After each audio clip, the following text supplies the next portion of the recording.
1వ వచనం నుంచి 10వ వచనం నుంచి. ఆయన సంచరించుచు ఎరుకో పట్టణంలో ప్రవేశించి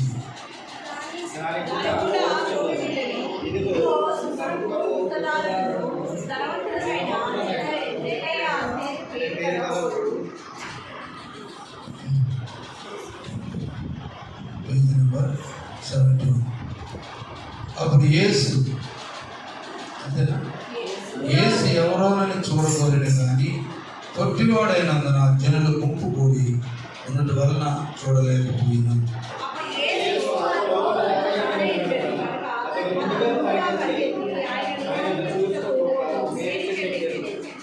యేసు ఆ చోటికి వచ్చినప్పుడు కనులెత్తి చూచి, జక్కయ్య త్వరగా దిగుము, నేడు నేను నీ ఇంట ఉండవలసినదని అతనితో చెప్పగా,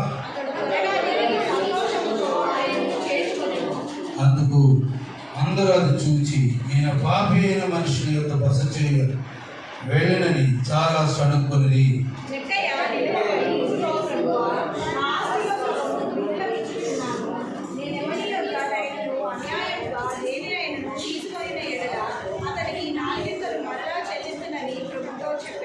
అందుకు యేసు, ఇతడును అబ్రహాము కుమారుడే, ఎందుకనగా నేడు ఈ ఇంటికి రక్షణ వచ్చి ఉన్నది. దేవుడు తన వాక్యంలో దీవించుగాక. కూర్చోండి, అక్కడ కూర్చోండి.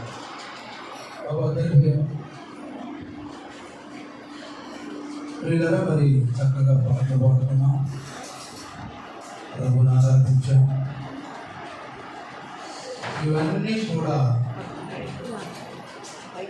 దేవుని సన్నిధిలో జరగవలసినటువంటి క్రమము. హల్లెలూయా. క్రమము దేవుని సన్నిధిలో జరగవలసినటువంటి క్రమ పద్ధతి. నా మందిరంలో అందరికీ ఆహ్వానం ఉందని ప్రభు సెలవిస్తున్నాను. నేను నీతిమంతుల కొరకు రాలేదు కానీ పాపులను రక్షించుటకు యేసుక్రీస్తు లోకమునకు వచ్చాడు. నీతిమంతులు దేవుని రాజ్యములో వారసు. ఆఖరి వరకు వారు తన జీవితాన్ని కాపాడుకుంటే వారు వారసు. మరి ప్రభు లోకములో నశించిపోయే వారి కోసం ఈ లోకానికి వచ్చాడు. పాపిని ప్రేమించడానికి, మురిగిని కడగటానికి, మురిగిని తీసివేయటానికి. మరి మన హృదయం అంతా కూడా దేవునికి దూరంగా ఉన్నప్పుడు తన వాక్యము చేత శుద్ధీకరించి, హెచ్చరించి, ప్రేమించి మంచి వ్యక్తిగా చేయాలని దేవుడు కోరుకుంటున్నాడు. వాక్యం ఎప్పుడు కూడా ప్రేమిస్తూనే ఉంటుంది, నిన్ను ఆహ్వానిస్తూనే ఉంటుంది. వాక్యం ఎప్పుడు కూడా నేను ప్రేమిస్తూనే ఉంటుంది. నువ్వు ధిక్కరించి వెళ్ళిపోయినా, లేకపోతే త్రోసివేసి వెళ్ళిపోయినా, లేకపోతే దుర్భాషలాడి వెళ్ళిపోయినా కూడా శిలువ మాత్రం అదే ప్రేమతో నీ వైపు చూస్తున్నాను. లోపడనలని ప్రజల వైపు దివారాత్రుల చేతులు నేను చాపుచుకున్నా. మనలాంటి చేతులు కాదవి, మనలాంటి చేతులు కాదు, గాయపడిన చేతులు. దెబ్బలు కొడుతుంటే, ముఖం మీద దెబ్బలు కొడుతుంటే చేతులు అడ్డం పెట్టుకున్న చేతులే, పరిశుద్ధమైనటువంటి చేతులు, గుర్తింపు కలిగినటువంటి చేతులు. మన చేతుల్లో గుర్తింపు లేవు కానీ ఆయన చేతిలో గుర్తింపు, మేకులు కొట్టినటువంటి గుర్తింపు. ఆయన చూడాలి, మేకులు కొట్టినటువంటి గుర్తింపు, కాళ్ళలో గుర్తింపులు, తల మీద గుర్తింపులు. అలాంటి దేవుడు మనం కలిగి ఉంటే ఎంతో గొప్ప భాగ్యం. యెహోవా తమకు జనులు కాగల జనులు ధన్యులు. కాబట్టి లూకా సువార్త భాగంలో 9వ అధ్యాయంలో మనం గమనించినట్లయితే ఆయన సంచరించుచు ఎరుకో పట్టణానికి వెళ్ళి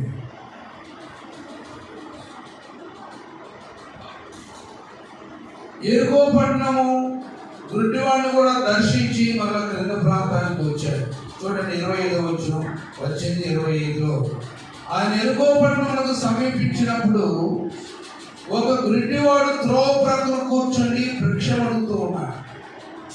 ఏమడుగుతున్నాడు? భిక్షం అడుగుతుంటే జనసమూహము దాటిపోతున్నటువంటి వినికిడి విని వారిని అడిగారు, ఏంటయ్యా ఇంత జనసమూహం ఏంటి రోడ్డు మీద ఈరోజు ప్రత్యేకత ఏంటి అని అడుగుతుంటే వారిలో ఏమన్నాడు? 37 వచ్చిన వారు, నజరేయుడైన యేసు ఈ మార్గంలో వెళ్తున్నాడని వారితో చెప్పింది. ఎవరు? నజరేయుడైనటువంటి యేసు ఈ మార్గంలో వెళ్తున్నాడని చెప్పారు. తర్వాత అప్పుడు వాడు, యేసు నా దావీదు కుమారుడా నన్ను కరుణించమని కేకలు వేశాడు. తనకు అవసరం ఉన్నది, గుడ్డితనంలో ఉన్నానని, బ్లైండ్నెస్ లో ఉన్నానని తనకు అవసరం ఉన్నది. నేను కూడా లోకాన్ని చూడాలి, నేను కూడా ఈ క్రీస్తుని చూడాలి, నేను కూడా ఇదిగో పాపుల రక్షకుడైన క్రీస్తుని నేను కూడా చూడాలి అనే ఒక ఆశ ఉన్నది. ఒక ఆశ ఉన్నప్పుడు ఆశ గల ప్రాణములు దేవుడు తృప్తిపరుస్తాడు. దేవుని స్తోత్రం. ఆశ గల ప్రాణము, నీలో ఆశ ఉంటే దేవుడు నీ ప్రాణాన్ని తృప్తిపరుస్తాడు. ఆశ లేకుండా భక్తి చేస్తే ఏం ప్రయోజనం కూడా లేదు. ఆశ ఉండాలి. నేను బాగుపడాలి, నా గురుడితనం పోవాలి, నా వ్యాధి పోవాలి, నా సమస్యలు పోవాలి, నా జీవితం బాగుపడాలని ఒక ఆశ ఉంటే దేవుడు నీ ఆశ ఎరిగి దేవుడు తప్పకుండా తృప్తిపరుస్తాడు.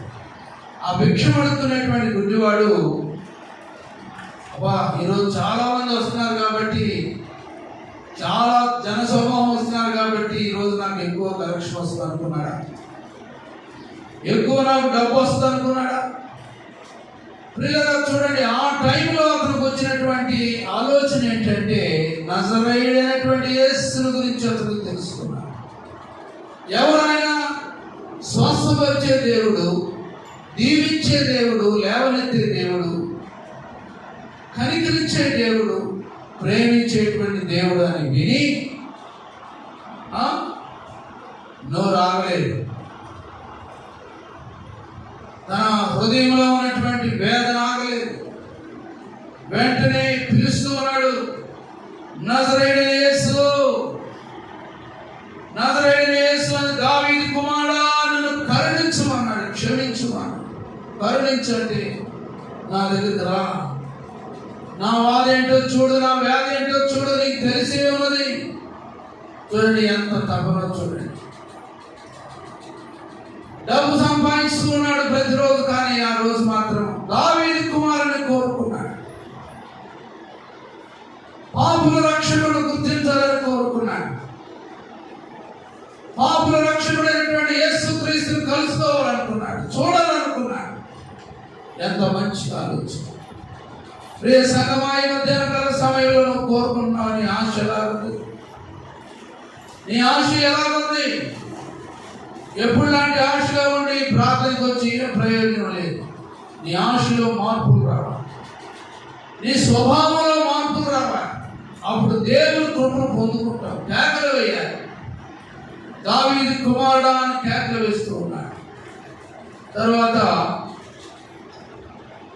నేను ఒక వాక్యంలో మనం గమనిస్తే చాలా మంది ఏమంటారంటే, ఊరుకోయా, ఊరుకో ఊరుకో, నోర్మై పెద్దగా కేకలేవేదు అంటున్నప్పుడు అక్కడ దేవుని యొక్క వాక్యంలో ఏముందంటే, కానీ వాడు మరీ ఎక్కువగా దావీదు కుమారుడా నన్ను కరుణించమని కేకలు. ఒక్కోసారి నీ అంతరంగంగా ఉన్నటువంటి నీ శరీర సంబంధమైన ఆత్మ నిన్ను గద్దించుద్ది. ఎందుకు అడుగుతున్నా?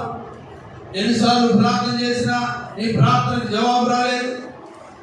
వాక్యం నిన్ను బ్రతికించలేదు, వాక్యం నిన్ను ఆదరించలేదు, నజరేయుడైన యేసు నిన్ను ఆదరించలేదు.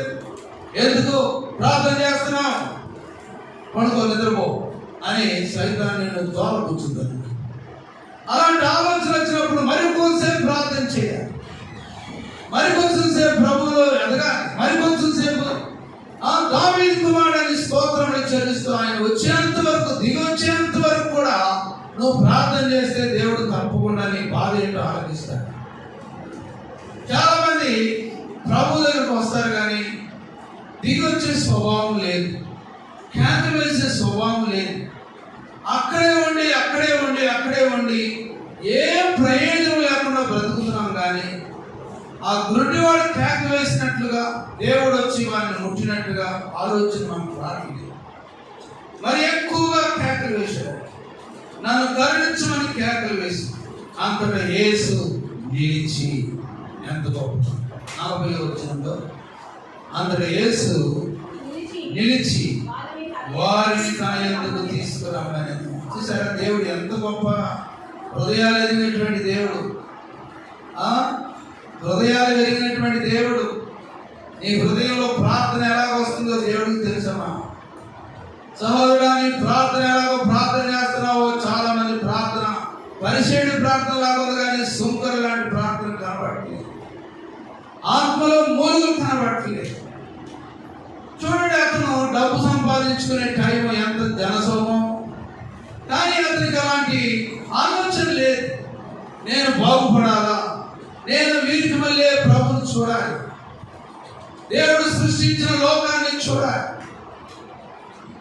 మీరు గమనించండి, మధ్యాహ్నకాల సమయంలో యేసు నిలిచాడు. ఎంత గొప్ప సంగతి! నీ ప్రార్థన, నీ వేదన, నీ కేకలు ప్రభువు నిలబెడతాయంటే, దేవదూతలు నీ గృహంలో నిలబెడతాయంటే.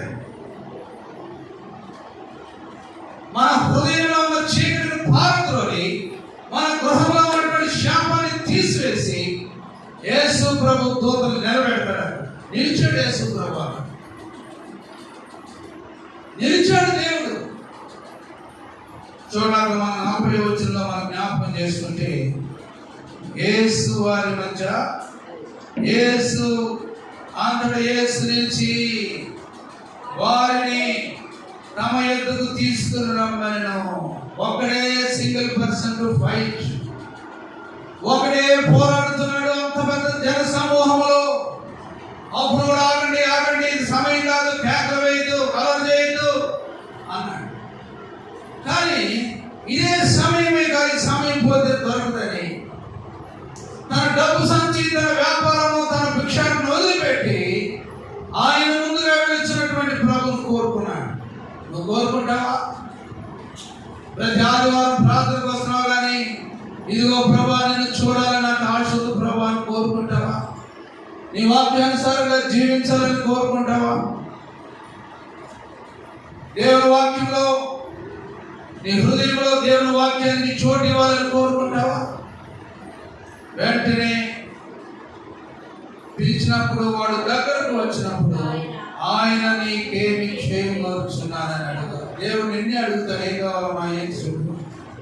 మొదటి నీ కోరికంటే చెప్పు, ఏం చేయగలుగుతున్నావు, ఏం కావాలి నీకు అంటే ఆయన అన్నాడు, ఇంకా ఎక్కువ డబ్బు కావాలన్నాడా, ఇంకా ఎక్కువ ఆస్తి కావాలన్నాడా, ఇంకా ఎక్కువ మంది ఈ రోడ్లో నడవటానికి కృప చూపాయి అన్నాడా?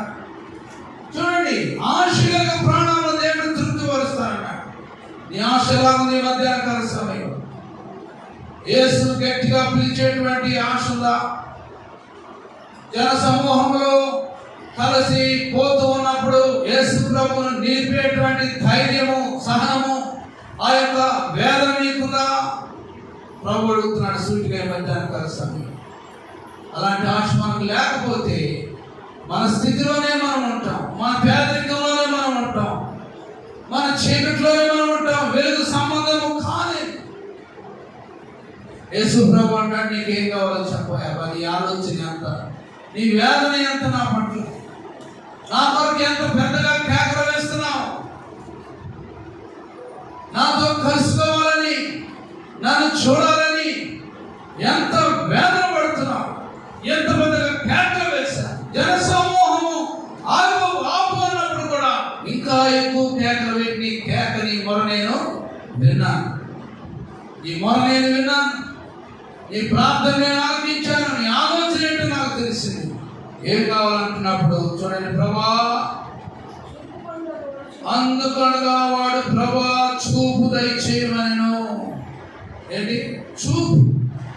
గుడ్డివాడు, చూడలేనటువంటి స్థితిలో ఉన్నవాడు. చూడండి బాబు, గుడ్డివాడి పరిస్థితి ఎంత దినాతి దినం. కళ్ళు బాగాలేని పరిస్థితులు, కళ్ళు చీకటిలో కనబడి వెలుగులో కనబడేది ఎంత చాలా బాధకరమైనటువంటి విషయం. వారి పరిస్థితులు చూస్తే చాలా చాలా వేస్తుంది అన్నమాట. కాబట్టి ప్రియమైనటువంటి దేవుని బిడ్డలారా, నాకు చూపు దయచేయి, ఆత్మ నేత్ర, ప్రభువును చూచే కన్నులు, నీ వెలుగును చూచే కన్నులు నాకు దయచేయమని కోరాడు. కానీ మరి ఏది కూడా ఆయన కోరుకోలేదు. చూడండి, దేవుని యొక్క వాక్యంలో మనం గమనించినట్లయితే, యేసు చూపు పొందము, నీ విశ్వాసము నేను స్వస్థపరిచిన వారితో చెప్పాను. వెంటనే వాడు చూపు పొంది దేవుని మహిమపరుస్తూ ఆయన వెంబడించును. ప్రజలందరూ అది చూచి దేవునికి స్తోత్రము చేసిరి. ప్రజలందరూ విసుకున్న వాడు కూడా అది చూచి ఆశ్చర్యపోయి దేవునికి ఏం చేశారంట? హల్లెలూయా స్తోత్రం చెప్పారు. ఎప్పుడైతే ఈ గుడ్డివాడు చూపు పొందాడో, ఎప్పుడైతే వెంటనే ప్రభువుని కౌగిలించుకున్నాడు, దేవా నా గుడ్డితనం తీసేసేవయ్యా అని ఎప్పుడైతే ఏడుస్తూ ప్రభు చేతులు పట్టుకొని హట్ చేసుకొని ఏడుస్తుంటే జన సమూహంలో ఎంత గొప్ప సంతోషం వచ్చింది. ఆ గర్తించారు చూడండి, అరవద్దు అన్నారు. వాళ్ళు కూడా సిగ్గుపడ్డారు. అయ్యో ఇతను ఎందుకు మనం గర్తించాం? దేవుడు ఎంత గొప్ప కార్యం చేశాడు. తన గుడ్డితనం తీసివేశాడు. విశ్వాసం నీకుందా? కేక వేసే అనుభవం ఉందా? అది దాటి మరలా వచ్చిన తర్వాత 19వ అధ్యాయంలో ఆయన సంచరించుతూ ఎరుకో పట్టణంలో ప్రవేశించి దానిలో గుండా పోచు ఉన్నప్పుడు స్వర్గపు గుత్తదారుడు ధనవంతుడనైన జగ్గయ్యను పేరు గల ఒకడు. ఆయనకి ఎలాంటి క్వాలిఫికేషన్స్ ఉన్నాయి? ఆయన ఒక ట్యాక్స్ పన్నులు వసూలు చేసేవాడు. సెకండ్ వన్ ఈస్ ధనవంతుడు. లోకములో ఉండవలసినవన్నీ ఆయన దగ్గర ఉన్నాయి. ధనం ఉంటే అన్ని ఉన్నట్టు. రెండవది, అతనికి మంచి ఉద్యోగం. అందరూ భయపడతారు. ఇన్కమ్ ట్యాక్స్ ఆఫీసర్ జీవో వేసి వస్తుంటే కొట్లో వాళ్ళందరూ కూడా భయపడతారు. ఈ వ్యాపారస్తులు అందరూ భయపడతారు. ఎప్పుడెప్పుడు ఫైల్స్ తీయమంటాడు, రేట్లు పట్టి ఎక్కడ ఉందో చూపించమంటాడు, ఇంకా పర్మిషన్ ఉందా లేదా అడుగుతాడు. భయపడతాడు. అధికారం ఉంది, డబ్బు ఉంది, ప్రజల మధ్య మంచి విలువ ఉంది, మాట ఉందన్నమాట, గౌరవం ఉంది. కానీ అతని జీవితంలో ఏం లేదు, రక్షణ లేదు. అతని జీవితంలో రక్షణ లేదు, రక్షణ మారు మనసు లేదు. చాలా మంది జీవితంలో డబ్బు ఉంటుంది, గౌరవం ఉంటుంది, పదవులు ఉంటాయి, కానీ వారి జీవితంలో ఏం లేదు, మారు మనసు లేదు, నెమ్మది లేదు, సంతోషం లేదు, ఎప్పుడు కూడా తొందర లేదు. ఉదయం లేచిన దగ్గర నుంచి రాత్రి పడుకోబోయేంత వరకు కూడా తొందర లేదు. ఎందుకో తెలుసా? జీవితంలో రక్షణ లేదు, నెమ్మది లేదు, దేవుని వాక్యం లేదు, దేవుని భయం లేదు. అందుకనే ఎప్పుడు కూడా బిజీ పరిగెత్తు ఉంటారు. దేవుని వాక్యం ఏం చెబుతుందంటే, దేవుడు రాయబడి ఏంటంటే, ఆయన అధికారంలో ఉన్నాడు, డబ్బు కలిగినటువంటి ఒక మనుష్యుడు. ఆయన పేరేంటి? జగ్గయ్య. అతనిలో మరి ఎలాంటి మార్పు, ఎలాంటి మనసు వచ్చిందని చూడండి. ఆయన మార్గంలో వెళ్ళుచుండగా గుడ్డివాడు బాగుపడ్డాడు. కుమారుడా, దావీదు కుమారుడు అని కేక వేశాడు. కేక వేయింది, స్వరమెత్తి నువ్వు కేక వేయింది. నీ హృదయం పగలగొట్టుకోకుండా, నీ హృదయంలో నుండి జీవదాలు బయలుదేరకుండా, నీ హృదయంలో నుండి వేదన రాకుండా ప్రభు ఆశీర్వాదం పొందుకోవాలనుకున్నావు. ఈ మధ్యాహ్నకాల సమయంలో హృదయంలో నుంచి రావాలి ఏడుపు, పైపైన ఏడుపు కాదు, పైపైన ఏడుపు కాదు, హృదయంలో నుంచి మా స్కూల్ మాస్టర్ పక్కన పడుతుంటే వాడు ఏడుతున్నాడు. 7th క్లాస్లో 77వ సంవత్సరంలో జరిగిన 7th క్లాస్లో నా ఫ్రెండ్ మ్యాథ్స్ టీచర్ పడుతుంటే వాడు ఏడుస్తుంటే నేనేం చేసేది తెలుసా? ముందు రాసుకున్నాక అయ్యో వీడు ముందుగానే ఏడుతున్నాడు, వీడు పట్టుకొని రాకుతాడు. అలాంటి నాకు ఇంకా ఎక్కువ తెచ్చు. చూడండి, అయ్యో ఇది కూడా నా వైపు చూడాలి మీరు బాబు, పెద్ద గారు నా వైపు చూడాలి. మ్యాథమెటిక్స్ టీచరు ఆ సూత్రాలన్నీ చక్కగా రాయలేదని వాడిని సరిగ్రతంతో కొడుతున్నారు. కొడుతుంటే నన్ను కూడా కొడతాడని నాకు తెలుసు. కానీ నేనేం చేశాను, ఇట్లా ఉమ్ము రాసుకొని కళ్ళకు రాసుకొని బాగా కడిగాను పడేదాన్ని చూసుకున్నాను. నన్ను కొట్టలే, ముందుగా ఏడుస్తున్నాడే పాప. ప్రభు మాస్టర్ గారికి తెలుసు కదా ఎవరుద్దామో, నన్ను బాగా గుర్తుపడతారు ఆయన. బట్టి ఇక నన్ను ఇంకా బాధపడేస్తున్నాడు.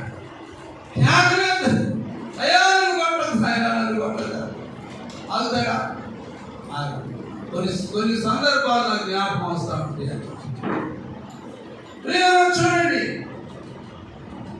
నీ జీవితంలో హృదయం అంతా కూడా పగిలికుండా, నీ హృదయము విరిగినటువంటి హృదయం లేకుండా నువ్వు కేక వేసిన ఏ ప్రయోజనము లేదు.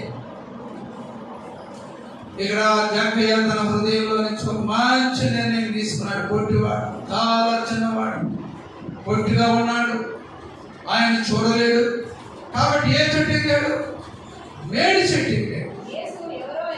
యేసు ఎవరో అని చూడగోరడు కానీ ఏమైనా పొట్టివాడైనందున జనులు గుంపు కూడి చూడలేకపోయినా అప్పుడు యేసు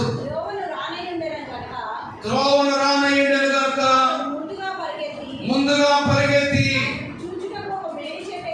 చూచుటకు మేడి చెట్టు ఎక్కాను. మీరు సహజంగా మేడి చెట్టు నన్ను మీరు పరీక్ష చూస్తే మేడి చెట్టు సహజంగా ఎవరు ఎక్కలేరు. ఎందుకంటే దాని కొమ్మలు ఉన్న కొమ్మలకి బాగా కాయలు ఉంటాయి, చెట్టు నిండా కాయలు ఉంటాయి. ఆ కొమ్మలకి, ఆ మొద్దులకి గుండ్రపు కాయలు ఉంటాయి అన్నమాట. మరి ఆ చెట్టు ఎలాగ ఎక్కడ చూడండి, వేదన అక్కడే చెట్టు వేరే చెట్టు ఏం లేదు. వేప చెట్టు కానీ, లేకపోతే నేరేడు చెట్టు కానీ, లేకపోతే ఇంకొక చెట్టు కానీ లేదు. మేడి చెట్టు ఉందన్నమాట. దాన్ని ఎక్కి ప్రయాసపడి ఎక్కాడు పొట్టివాడు.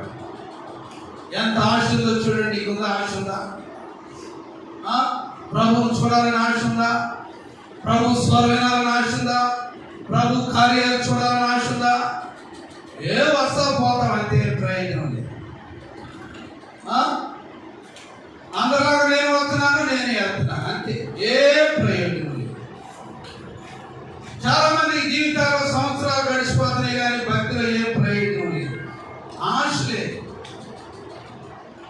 మార్పు లేదండి. చూడండి, జక్కయ్య ఎలాంటి ప్రయాస ఎక్కాడో చూడండి. ఎన్నిసార్లు దారి కింద పడ్డాడో నాకు తెలియదు. నిచ్చెన కూడా లేదు. ఎరుగుతున్నా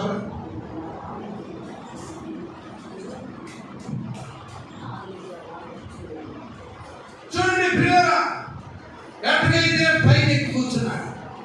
యేసు ప్రభు ఇలా పైకి ఎత్తి తల పైకి ఎత్తినప్పుడు ఒక మనిషి కూర్చున్నాడు. ఎవరి జక్కయ్యండి, మా ఊరు ట్యాక్స్ కలెక్టర్ అండి, చాలా దుర్మార్గంగా ఉంటాడండి, ఎక్కువ లంచాలు తీసుకుంటాడని ప్రజలు చెబుతూ ఉన్నారు. కానీ ఆ మాటలు ఏమీ పట్టించుకోలేదు. కానీ ప్రభు సమయం పని తలెత్తి పైకి చూచి ఏమన్నాడు అక్కడ దేవునికి వాక్యంలో? కనులెత్తి చూచి జక్కయ్య త్వరగా దిగుము, నేడు నేను నీ ఇంట ఉండవలసినది. ఎంత గొప్ప అద్భుతం చూడండి. జక్కయ్యను తిరిగి త్వరగా దిగిరా కిందకి. నేను ఈ రోజు ఎక్కడ ఉండాలి? నీ ఇంట్లో ఉండాలి. నీ ఒక ధనికుడు, ఒక ట్యాక్స్ కలెక్టర్వి, ఒక డబ్బు ఉన్నటువంటి వ్యక్తి, పలుకుబడినటువంటి వ్యక్తి, నా కొరకు పొట్టివాడయండి ఎంత గొప్ప పెద్ద షెడ్డింగ్ కూర్చున్నావు కాబట్టి నీలో ఏదో గొప్ప కార్యం ఉందని అనుకున్నాడు. ఆ షెడ్డింగ్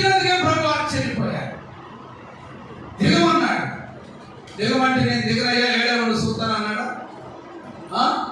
చాలా మంది ఏమంటారంటే రాత్రికి రాలేదేమో అంటే ఏమంటారు, టీవీలో వర్తమానం వస్తుందండి అది చూసుకుంటా ఉండాలి అంటే రాలేకపోయినా. ఇలాంటి వాళ్ళకి దేవుడు ఆశీర్వాదాలు పొందుకుంటారా? ప్రియులను చూడండి, ఆదివారం వదిలిపెట్టి ఎక్కడెక్కడికి వెళితే ప్రయోజనం ఉందా? ఈ జక్కయ్య ప్రయాసపడి కొట్టోడి చేతులు కూడా కొడుకోవచ్చు. కొట్టి వ్యక్తికి చేతులు కూడా చిన్న చిన్నగా ఉంటాయి, కాళ్ళు కూడా చిన్న చిన్నగా ఉంటాయి. మొత్తం ప్యాంట్ సొక్క మొత్తం మీటర్న్నర అయిపోతుంది. ఎంత ఎంత అయిపోతుంది?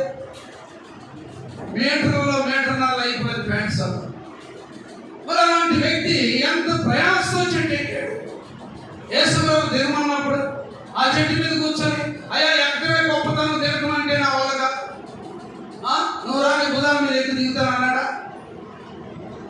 పిల్లలు చూడండి, నీలో ఉన్న ఆశ ప్రభువును చేరే వరకు అది కొనసాగుతూనే ఉంటుంది అన్నమాట, ఆగిపో. ఏదైతే నువ్వు అక్కడి నుంచి దూకగలుగుతావు అన్నమాట. జక్కయ్య నువ్వు త్వరగా దిగిరాము, నేను నీ ఇంట ఉండవలసినది అన్నప్పుడు ఏమి కూడా ఎదురు చెప్పకుండా ఏమన్నాడు చూడండి, ఆయన త్వరగా దిగి సంతోషముతో ఆయనను చేర్చుకుని ఏమంట, చెట్టు మీద నుండి నేను రాలేనయ్యా, నువ్వు వెళ్ళేంత వరకు ఏడా కూర్చొని చూస్తాను, నా కంపులో నేనే ఉంటాను, నా లంచాల్లో నేనే ఉంటాను, నా పాపంలో నేనే ఉంటాను, నా అబద్ధాల జీవితంలో నేనే ఉంటాను, నా కోపంలో నేనే ఉంటాను, నా గర్వంలో నేనే ఉంటాను. ఓదే ఏదో వెళ్తున్నామంటే చూద్దామని వచ్చారు. నీ హృదయంలో ఉన్నటువంటి ఆశను బట్టి దేవుడు కూడా నీ కుటుంబాన్ని దీవిస్తాడు. హృదయంలో ఆశ లేకపోతే ఏం పోయాడు? ఆశ లేకపోతే నువ్వేం సంపాదించుకోలేవు, ప్రభు దగ్గర నువ్వేం పొందలేవు. జాగ్రత్త సాకులు చెప్పలేదు. యోహాను సువార్త 5వ అధ్యాయంలో 8 సంవత్సరాలు 38 సంవత్సరాలు చెప్పనున్నవాడు ఏం చదువుతున్నాడు? అయ్యా ఇదిగో నదిలోకి వచ్చినప్పుడు దేవదూతలు వచ్చినప్పుడు నన్ను ఎవరు కూడా తీసుకెళ్ళలేకపోతారు. అందరూ అడ్డుపడ్డారు. సాగులు చెప్పే బ్రతుకు, సాగులు చెప్పే క్రైస్తవులు, సాగులు చెప్పే క్రైస్తవురాలు 38 సంవత్సరాలు చదివి యోహాను సువార్త 5 మండపంలోని ఏదో ఒక మండపంలో మీరు బాగుపడచ్చుగా. అయ్యా నీళ్లు కదిలించబడుచున్నప్పుడు నన్ను కోనేటిలోనికి అయ్యగారు నిలిచడానికి ఎవడు లేడంట, ఎవడు కూడా లేడంట. ప్రియులారా చూడండి, ఎలాంటి సాగుల జీవితంలో నీ బ్రతుకులను కొనసాగిస్తున్నావు నాకు తెలియదు. యేసయ్య నీ వైపు చేతులు తాపుతూ ఉన్నాడు, ఎన్నో తరుణాలు ఇస్తూ ఉన్నాడు, ఎన్నో అవకాశాలు ఇచ్చాడు. కానీ నువ్వు ఆ చెట్టు మీద ఎక్కి అంత ఓపిక ఉంది, కానీ దిగొచ్చే ఓపిక. మన బ్రతుకులను, మన చెడు మార్గాన్ని, మన హృదయంలో ఉన్న గర్వాన్ని, మన తలంపులను, మన మోసపరమైన జీవితాన్ని విడిచిపెట్టి యేసయ్య కొరకు దిగొచ్చేటువంటి ఆశ నీకు లేదు. ఎక్కి చెప్తావు, ఎక్కడెక్కడికో పరిగెత్తావు. ఏం పరిగెత్తు? ఆడపోతే ఆడుకోసారి ఎక్కడికి ఎక్కుతున్నావు. దిగే బాధ ఉందా? దిగే మాట ఉందా? దిగే ఆలోచన ఉందా? దిగుతాను ప్రభా, నీ కొరకు నా జీవితాన్ని మార్చుకుంటాను, నీ కొరకు నా బ్రతుకు మార్చుకుంటాను, నీ కొరకు నా హృదయాన్ని మార్చుకుంటాను, నీ కొరకు నేను సాగిపడతాను ప్రభా అని ఆ జక్కలాంటి మనసు ఉందా మనకి? వెంటనే యేసు ప్రభు చూసి ఆ మాట వెంటనే దిగి వెంటనే ఆయన చేర్చుకున్నాడు. సంతోషంతో దిగాడు. ఎక్కి ఆలోచనగా దిగే ఆలోచన లేదు, ఎక్కి ఆలోచనగా దిగే ఆలోచన లేదు. అందుకే ప్రభుని తీసుకోలేకపోతున్నావు, ప్రభుని సంతోషపరచలేకపోతున్నావు, దేవుని వాక్యాన్ని అనుసరించలేకపోతున్నావు. ఆజ్ఞను అతిక్రమించేటువంటి మాటలు ఉన్నావు, కానీ ఆజ్ఞను తీసుకొని బాగుపడే జీవితంలో మనం రాలేకపోతాం. జక్కయ్య అంత గొప్పవాడు. వెంటనే కిందకు దిగి వచ్చాడు. ప్రియ క్రైస్తవుడు, ఈ మధ్యాహ్న సమయంలో దిగే ఆలోచన నీకుందా? క్రీస్తు కొరకు దిగే ఆలోచన ఉందా? క్రీస్తు కొరకు నేను తగ్గించుకొని ఆయన కొరకు రిక్తులుగా చేసుకొని ఈ ఆలోచన నీకుందా? ఫిలిప్పీయులకు రాసిన పత్రిక 2వ అధ్యాయం 5వ వచనంలో యేసు ప్రభువు ఎలాగా రిక్తులుగా చేసుకొని తగ్గించుకున్నాడు. మనందరి కొరకు తగ్గించుకున్నాడు. తన తండ్రి పంపిన పని చేశాడు. నేను ఏ పాపం లేనటువంటి వాడిని లోకరక్షకుడు ఎక్కడైనా తను హెచ్చించుకున్నాడా? నీ కొరకు ఆయన రిక్తులుగా చేస్తున్నాడమ్మా. మన కొరకు ఆయన తగ్గించుకున్నాడు. 2వ అధ్యాయం 5వ వచనం చూడండి. లూకా సువార్త. క్రీస్తు యేసును కలిగిన మంచి మనస్సు మీరును కలిగి ఉండండి. ఆయన దేవుని స్వరూపి అయి ఉండి దేవునితో సమానంగా ఉండుట జరగలేదు కానీ మనుష్యుల పోలికగా పుట్టి ఏ స్వరూపం? ఆ స్వరూపం దాసుని స్వరూపము ధరించుకొని తను తానే రిక్తులుగా చేస్తున్నాడు. తను తానే తగ్గించుకున్నాడు. జాగ్రత్త తను తగ్గించుకొని ఎంత ప్రయాస పెట్టాడో అంత ప్రయాసతో ప్రభు కొరకు దిగొచ్చాడు. ప్రయత్నిస్తుడా ఈ మధ్యాహ్న కాల సమయంలో వాక్యం వింటున్న ప్రియ సహోదరి సహోదరుడు, క్రీస్తు కొరకు దిగొస్తావా? నీ ఈగో వదిలిపెట్టి, నీ గర్వం వదిలిపెట్టి, నీ డబ్బు స్వభావాన్ని విడిచిపెట్టి, నీ అన్నాన్ని విడిచిపెట్టి, నీ లోక బ్రతుకుని విడిచిపెట్టి, నీ లోకాక్షను విడిచిపెట్టి ప్రభు కొరకు దిగొస్తావా? మేలు పొందడానికి దిగొస్తావా? యేసుని చేర్చుకోవడానికి అవకాశం ఇస్తుంటే చేర్చుకుంటున్నావా? వాక్యం అర్థమవుతుందా మీకు? యేసు ప్రభు పిలిచినప్పుడు వెంటనే దిగొచ్చాడు. డబ్బు గర్వాన్ని విడిచిపెట్టాడు, ఆస్తి గర్వాన్ని విడిచిపెట్టాడు, పలుకుబడి గర్వాన్ని విడిచిపెట్టాడు. అయ్యో ఎంత భాగ్యం, ప్రభు నన్ను పిలిచాడు. ఎందుకంటే గొప్ప భాగ్యం నాకు దొరకదు. ఈ లోకంలో ప్రజలందరూ నన్ను లంచాలు తీసుకునేవాడు, దుర్మార్గుడు, కఠినమైనటువంటి వాడు అంటున్నారు. కానీ యేసు ప్రభు ఎంత హృదయంతో త్వరగా దిగిరా, నేను నీ ఇంట ఉండవలసి ఉన్నదని చెప్పిన వెంటనే దిగి వచ్చి సంతోషము దిగొచ్చు. ఏమంటే దేవుని బిడ్డలను చూడండి, ఆకులే ఉంటాడంటే ఇదిగో ఇలాంటి వ్యక్తిని, ఇతడు నిజముగా అబ్రహాము కుమారుడే. ఏ కుమారుడి కుమారుడు? అంతకుముందు ఏ కుమారుడు? లోకంలో ఏ పేరు ఉంది? లోకంలో ఉన్న పేరు వల్ల నీకేం ప్రయోజనం లేదు. లోకంలో ఉన్న ప్రయోజనం లేదు. నీ ముందు బాగా పోడతారు, నీ వెనకమాల ఎన్నో అంటారు, నీ ముందు బాగా హెచ్చిస్తాము. అమ్మ లేకపోతే అసలు పని జరగదమ్మా. ఆమె లేకపోతే అసలు ఏడు జరుగుతుంది, ఆ పని ఆడ జరుగుతుంది, ఆ కథ ఆడ జరుగుతుంది. వెళ్ళిన తర్వాత ఎన్ని సూటిపోటి మాట్లాడమ్మా.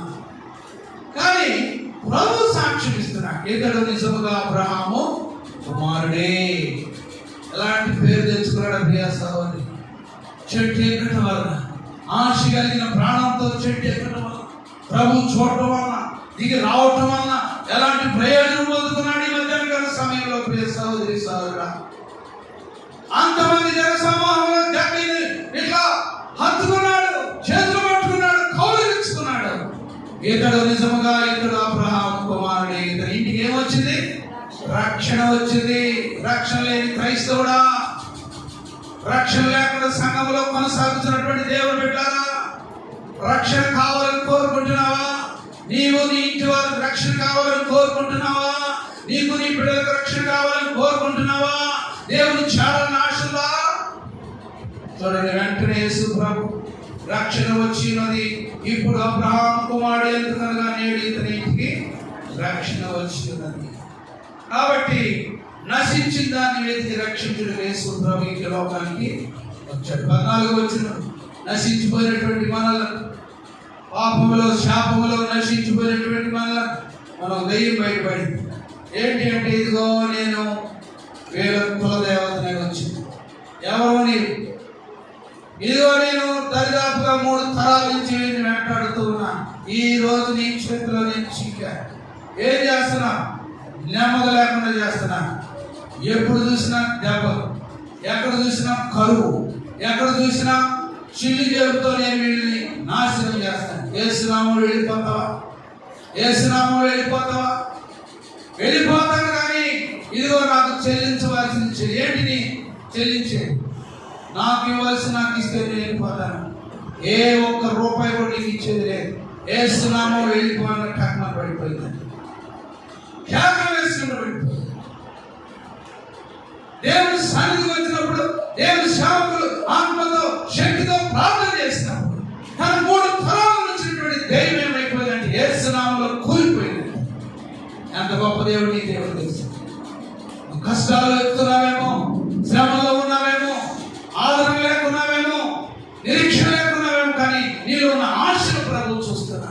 నీలో ఉన్నటువంటి ఆశను దేవుడు చూస్తూ ఉన్నాడు. ఇతడు నిజముగా అబ్రహాము కుమారుడే. లూకాసు వార్త ఆఖరిగా మనం ముగించుకున్నాం పిల్లలు. లూకాసు వార్త దేవుని యొక్క వాక్యంలో మనం గమనించండి. 6వ అధ్యాయము 56వ వచనం. ఎందుకు ప్రభా ప్రభా అని కేకలు వేస్తాం. నేను చెప్పింది లేకుండా, చెప్పింది చేయకుండా, హృదయం తంత్రతో దేవుడి సన్నిధికి రాకుండా, ఓ పక్క దేవుడు కావాలి, ఒక లోకం కావాలి. చూడండి, ప్రభు అంటున్నాడు, నన్ను కూడా అంటాడు ప్రభు కూడా, నువ్వు నా పని చేయకుండా, నా చిత్తం నెరవేర్చకుండా, ఇదిగో నేను సేవకుని చెప్పుకుని తిరుగుతున్నావా?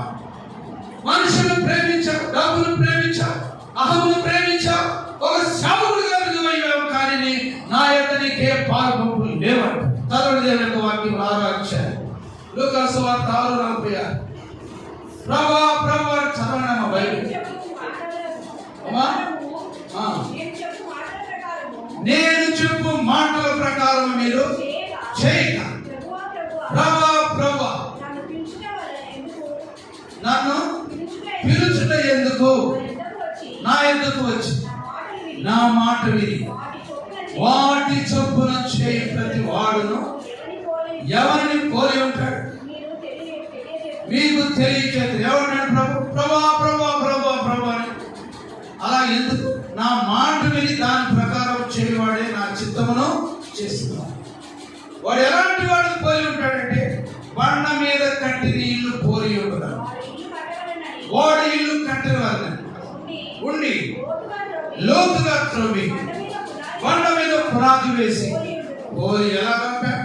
బలమైనటువంటి పునాది. ప్రేమైనటువంటి దేవుని బిడ్డలారా, ప్రభువును పిలవటం వలన ఆశతో, సంతోషంతో, వేదనతో పిలవటం. గుడ్డివాడు అదే మార్గంలో గుడ్డివాడు రక్షించబడ్డాడు, చూపు పొందాడు. రెండవసారి జక్కయ్య ఎంతో ప్రయాసపడి తనకున్నటువంటి విడిచిపెట్టి, డబ్బు విడిచిపెట్టి, అధికారం విడిచిపెట్టి ప్రభు కోసం చెట్టు ఎక్కాడు. యేసు ప్రభు చూచాడు, దిగమన్నాడు. ఇదిగో నీ ఇంటికి రక్షణ వచ్చింది అన్నాడు. వెంటనే దిగి వచ్చాడు. దిగే ఆలోచన దిగుతావా? నీ పాత స్వభావం, నీ లోకము, నీ గర్వం అని అస్తేయాన్ని విడిచిపెట్టి దిగి ప్రభు దగ్గరకు వస్తావా? వాక్యం దగ్గరకు వస్తావా? దేవుని సన్నిధికి వస్తావా? ఈ మధ్యాహ్న కాల సమయంలో నువ్వు కూడా బాగుపడాలంటే, నువ్వు కూడా ఆశీర్వాదం సంపాదించుకోవాలంటే, నీకు నీ ఇంటి బిడ్డలకు రక్షణ కావాలంటే దిగిరా. ఎక్కడ కూర్చున్నావో, ఏ పథకాల్లో కూర్చున్నావో, ఎక్కడ ఏ బరువు దగ్గర కూర్చున్నావో, ఏ భయంకరమైనటువంటి ప్రజల మధ్య కూర్చున్నావో, ఏ బంధువుల దగ్గర కూర్చున్నావో, దిగిరా. ఈ మధ్యాహ్న కాల సమయంలో ప్రభు నిన్ను కూడా రక్షిస్తాడు. నీ ఇంటికి వచ్చి భోజనం చేస్తాడు, నిన్ను ఆదరిస్తాడు, నిన్ను ప్రేమిస్తాడు, నీ వ్యాధిని తీసివేస్తాడు, నీ బ్రతుకును మారుస్తాడు. ఆయన తన కుమార్తెగా, కుమారుడుగా చేసుకోబోతున్నాడు. ప్రేమైనటువంటి సహోదరి సహోదరుడా, దిగిరాగలిగిన మనసు నీకుందా? విడిచిపెట్టి దిగి వస్తావా? ఆయన హత్తుకుంటావా? ఆయన మాటలు వింటావా? అంతేగాని ప్రభా ప్రభా నేను వచ్చాను, పోయాను, అదిగా చేశాను, ఇది చేశానంటే కుదరదు. నా మాట విని వాడు చెప్పులు చేయవాడే. కాబట్టి ఈ మధ్యాహ్న సమయంలో మోకరించి ప్రార్థన చేశాను. హృదయం తెలిసి ప్రార్థన చేయండి. ప్రభా, ఆ గుడ్డి వాడుకున్నటువంటి వేదన నాకు దయచేయి, ఆ గుడ్డి వాడుకున్నటువంటి భారం నాకు దయచేయి, ఆ గుడ్డి వాడుకున్నటువంటి ప్రభా ఇదిగోనైనా ఆ ఆశ నాకు దయచేయి. ప్రభా చేయను తెలిసి ప్రార్థన చేయాలి. కాలం మౌనంగా ఉంటుంది. ప్రార్థన చేస్తున్నాను అనుకుంటున్నావా? మందిరానికి వెళ్తున్నాను అనుకుంటున్నావా? దిగి రాగలుగుతావా? నీ హృదయంలో ఉన్న గర్వాన్ని విడిచిపెట్టి, నీ హృదయంలో ఉన్నటువంటి అహంకారాన్ని విడిచిపెట్టి, నీ హృదయంలో ఉన్నటువంటి చీకటిని విడిచిపెట్టి దిగి వస్తావా? దిగి దేవుని సన్నిధికి వచ్చి మేలు పొందుతావా? చేయను తెలిసి ప్రార్థన చేయండి. ప్రియమైనటువంటి దేవుని బిడ్డలారా, ప్రభా దావీదు కుమారుడా నన్ను కరుణించమని కేకలు వేశాడు. వెంటనే యేసు నిలిచిపోయాడు. నీ మాట విని దేవుడు నిలుస్తున్నాడా? నీ మాటని దేవుడు ఆలకిస్తున్నాడా? నీ ప్రార్థన దేవుడు ఆలకిస్తున్నాడు అనుకున్నావా? చేయండి, ప్రార్థన చేయండి. ఓ పరిశుద్ధుడైన మా తండ్రి, ప్రభా ఇదిగో నేను కేకలు వేసే స్వభావం మాకు దయచేయండి. ప్రభా జక్కలాంటి ఆశపడిన ప్రాణం మాకు దయచేయండి. ప్రభా అతనికి ఏం అవసరం ఉంది? ప్రభా అతనికి ఎవరి అవసరం ఉంది నాయన? ఇదిగో ప్రభా ఇదిగో నాయన పదకి మీద ఎన్ని చూడగలిగేవాడు, పెద్ద ఎత్తున హెచ్చరిక చేయించుకొని ఇదిగో నాయన వీలైతే యేసు ప్రభుని ఆ మార్గంలో ఉన్న రప్పించడానికి అతని అధికారం ఉంది. కానీ ప్రభా ప్రభా ఇదిగో నాయన నేను ఎక్కాల్సింది ఆయన కొరకు, ఆయన నన్ను చూడాల్సిందే. ప్రభా ఇదిగో మేడు చెట్టింకాడు. ప్రభా చూసినావు నాయన, ఇతడు నిజముగా అబ్రహాము కుమారుడే. జక్కయ్య నువ్వు త్వరగా దిగిరమన్నప్పుడు చెట్టు మీద సాకులు చెప్పలేదు.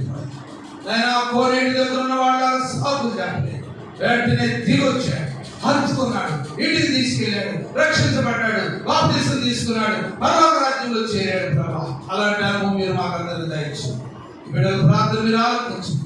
ప్రభా, జక్కలాంటి ఆశ గుడ్డివాడికి ఆశ మీరు మాకందరూ దయచేసి మా కుటుంబాలను దీవించి, మా కుటుంబంలో శాపమును తీసివేసి, మాలో ఉన్నటువంటి శాపమును తీసివేసి, మాలో ఉన్నటువంటి గర్వము అహంకారమును తీసివేసి, ప్రభా నీ సన్నిధిలో విరిగి నలిగినటువంటి మనసు మీరు మాకు దయచేయండి. యేసు పరిశుద్ధ నామములో వేడుకొని ప్రార్థన చేస్తూ ఉన్నాము తండ్రి. ఆమేన్, ఆమేన్. ప్రియులారా, చూడండి, ఇద్దరు వ్యక్తులు దేవుడు ఎలాగా ప్రేమించాడు, ఇద్దరు వ్యక్తులు దేవుడు ఎలాగా తీసుకున్నాడు. కాబట్టి మనం కూడా దిగి క్రీస్తు కొరకు, వాక్యం కొరకు దిగి మనం చిన్న పల్లవి పాడుకొని ప్రభుని స్తుతించిన తర్వాత దేవుడి సేవకులు గారు ఉన్నారు.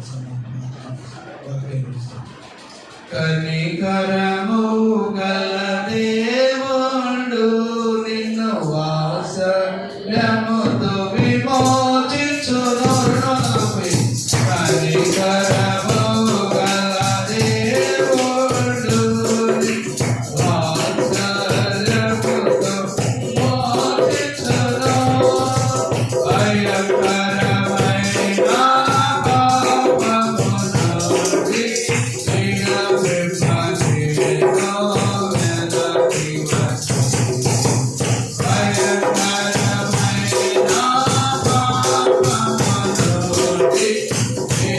you.